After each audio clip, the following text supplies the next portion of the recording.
What do you think happened? Well, you saw what happened.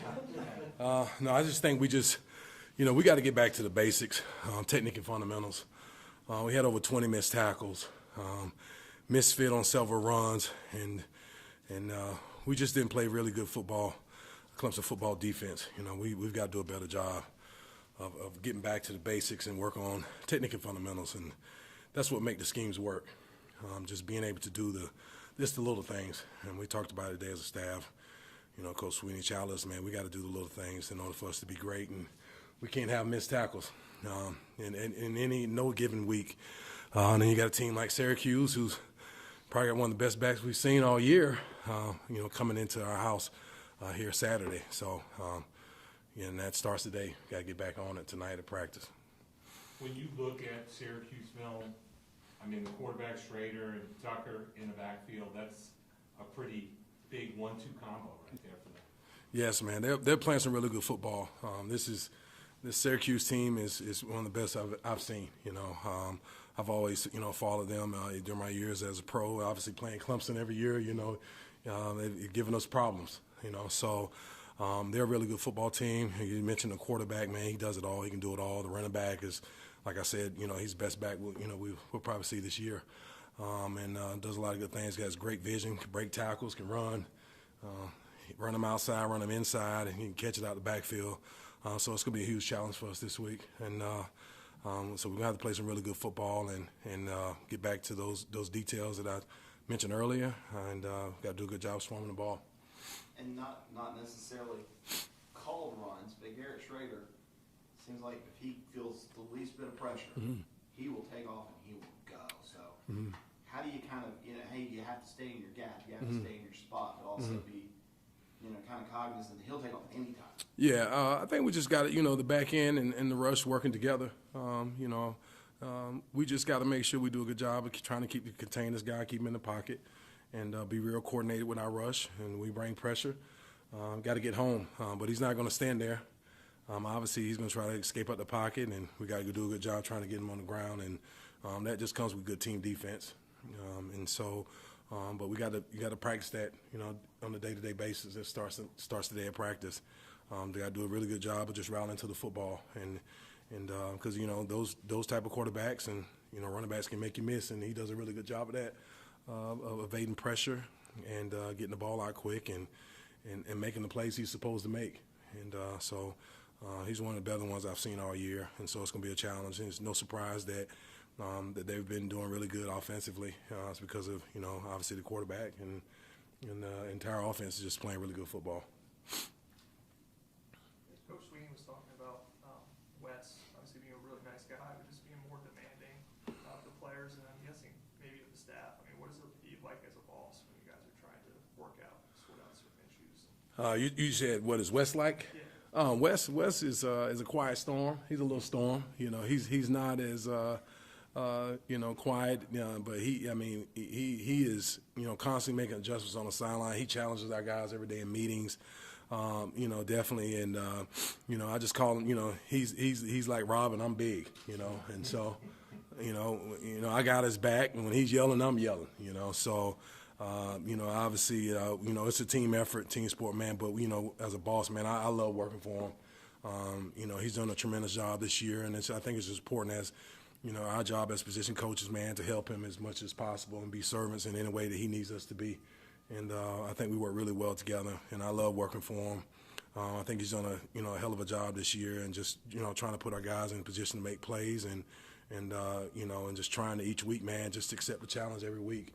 I think we've done a better job of just continue to challenge our players day in and day out, every day and everything that we do, and so that we can get their best ball. And so I think it's important for me and for the rest of our staff and for Wes, man, just be the best versions of ourselves. Be great teachers, be great leaders, and our players will follow. Beyond the tackles and misfits, were there times when Florida State was blocking you guys and covering you up more than you would like? Absolutely, man. Those guys got after us.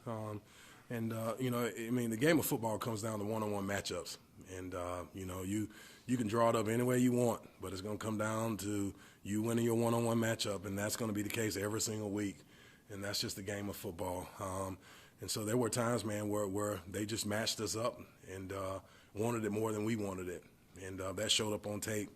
Up front, on the back end, they made some plays, but it starts up front, and so I got to do a better job of challenging our guys, and I put a lot of pressure on the guys up front. Hey, man, we got to do a great job of knocking things back, getting off blocks up front, man, and create clear lanes for our running backs for our linebackers to come downhill and make plays.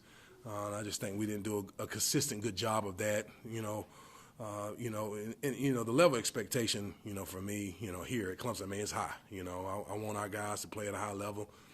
We just didn't do that consistently versus Florida State. Like I said earlier, man, too many yards out of contact.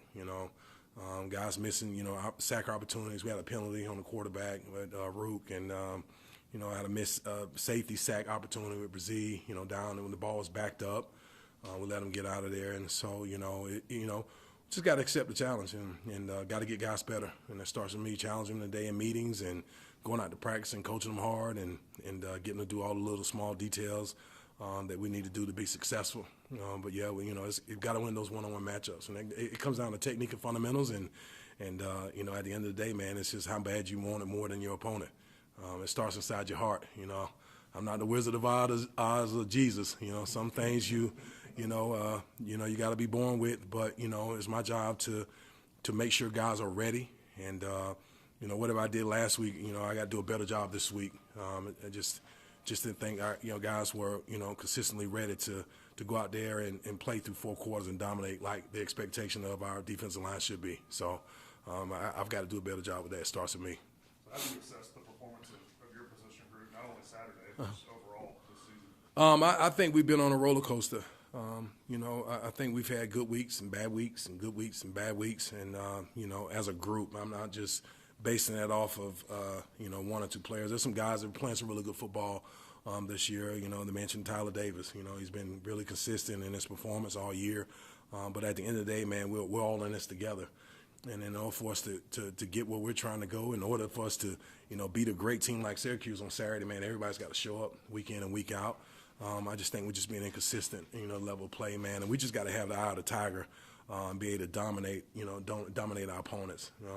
I really feel like our offense, man, has just been really doing a really good job this year, just making plays. And I feel like at times, man, we haven't done a good job defensively of just maximizing the opportunities, man, when we get up on teams, man, to keep them down. We just kind of, let off. And so, man, we just got to work on today at practice, just starting to finish everything that we do. And that's got to be our mindset, moving forward. I know you haven't seen the guys much since Saturday night, but did you get a feeling that they were as upset and bothered by this as you were? Absolutely. They probably knew that, how I expressed that in my emotions on the sidelines, during the game. It just was very disappointing, obviously. And, like I said, I have a high level of expectation for the dudes we have in this room, man. We got some of the best talent in the country. I talked about that in the offseason.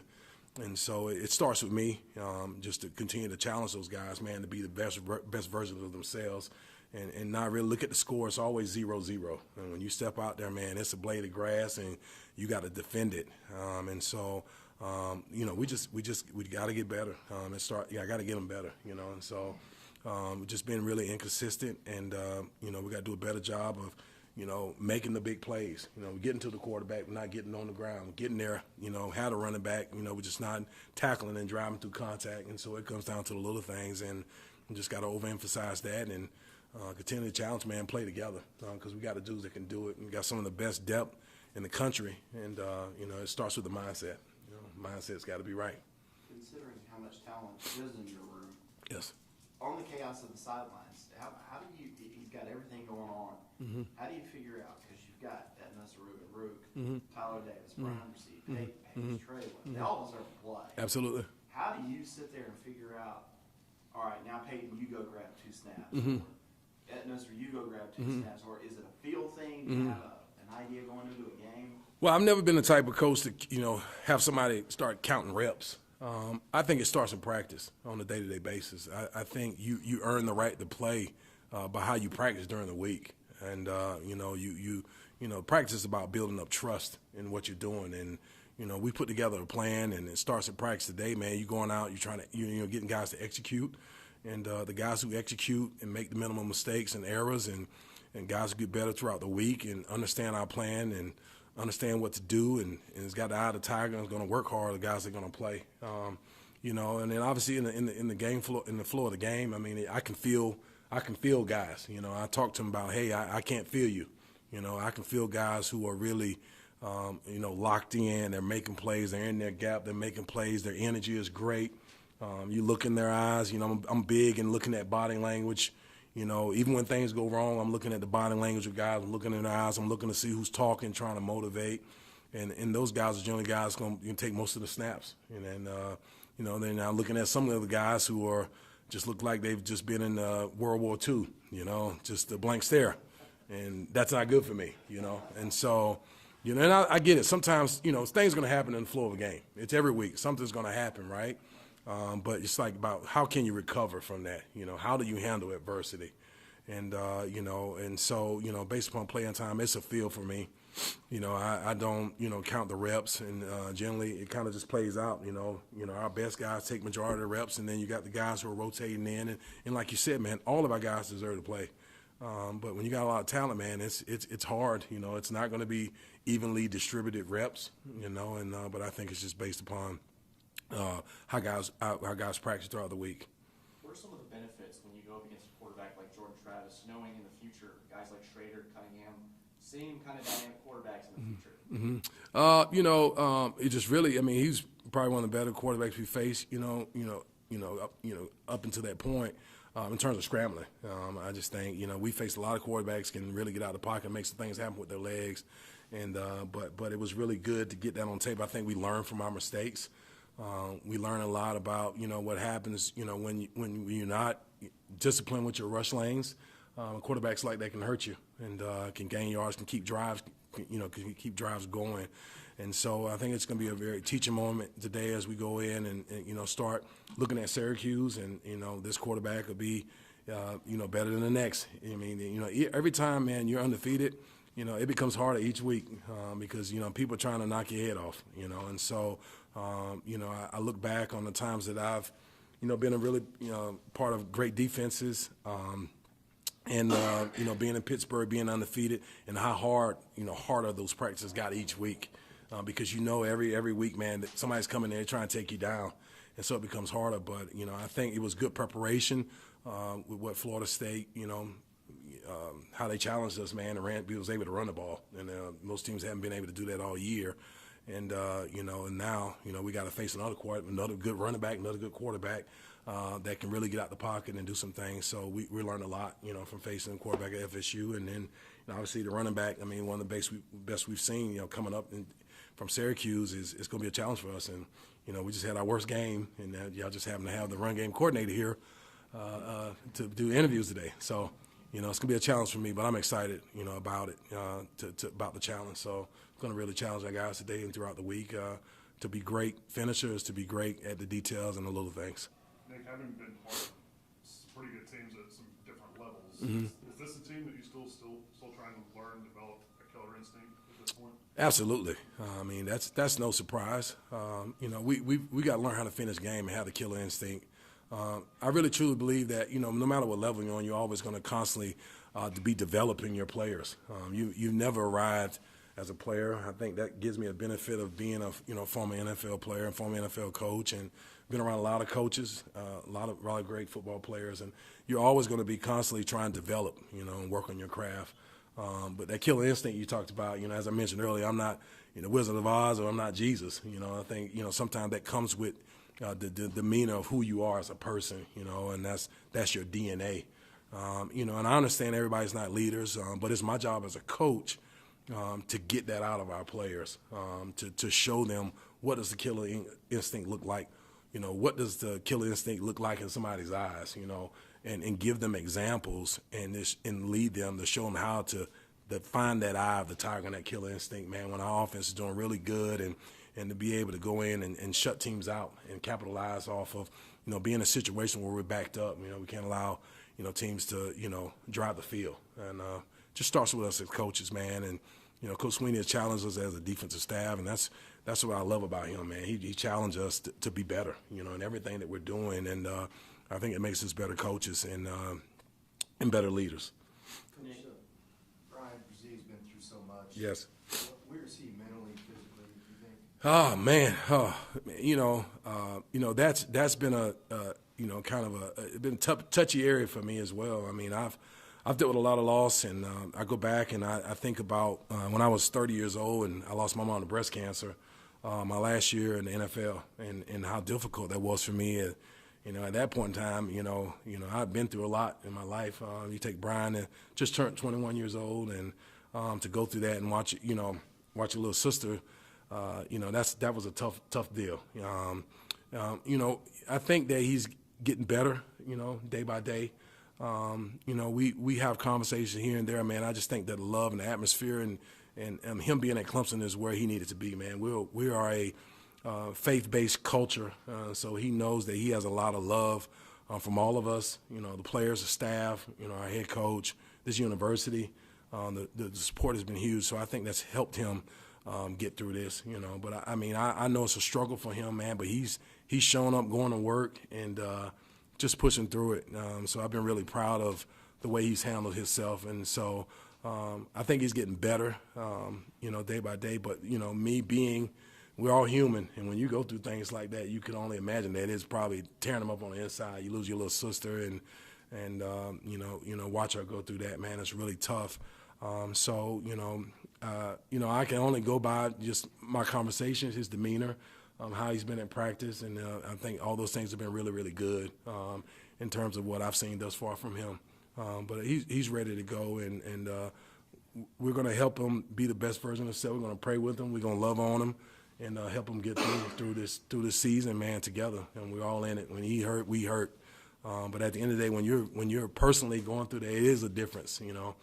I've lost a sister, before, but she wasn't, 15 years old. She was, 48 years old, and so that's a touchy subject, very difficult conversation to talk about. But he's doing a lot better. Yeah. Do you see a scenario where maybe he needs to be around his Clemson family next year before he goes pro? Does he need more time before he does that? I think that's hard to say at this point in time. I think that, the biggest thing for Brian is just, for him to be in the moment where he's at right now. That's not a conversation that we've had or even thought about. Brian is just, thinking about trying to beat Syracuse right now. Those conversations that came about, man, we got a long time before that comes. And, we're just trying to focus on Syracuse and beating Syracuse this week, and then after the season's over with, I think we have those conversations then. But right now, man, we're just gonna focus on being in the now, and we got a really good football team in Syracuse that's coming into our stadium this week, and got to be prepared for them. Nick, because I love college football so much, I love the big personalities, and when I see you lead the big uglies out of the locker room. So that you're saying I'm a big ugly, right? All right, that's fine. I accept that. All right. Where does that energy and that excitement and the love of the game, where does that come from? Leading out the offensive line and D-line is something that I started, at the Georgia Tech game. Right. I was just really excited to be back here. It's been 20 years since I've been at Clemson, I told the guys, for me, I just took it upon myself. I'm like, listen, I am coming out this tunnel. It's my first game back. I'm back as a coach. I'm going to have my hat backwards with my shades on in the Georgia Dome. I'm back in my hometown. Not my hometown, but I'm in my home state. And I was like, I'm leading you guys out. And so, man, I came out, and then it was – I had chill bumps. I'm like a kid in the candy shop. I felt like I came out of my first Super Bowl. And then after that, guys like, Coach, where you at? Put your hat backwards, let's go. And so I've been doing that, every week, man. Just, I come in the locker room and give them some words of encouragement, man, and we walk out there, and it's really empowering. But, You know, as you can see, you know, I came out my hat backwards a few times, and we just didn't get the job done on the level that I would like for us to see us dominate. And so we just got to do a better job, man, and just maintaining that energy for 4 quarters and just having an eye to Tiger.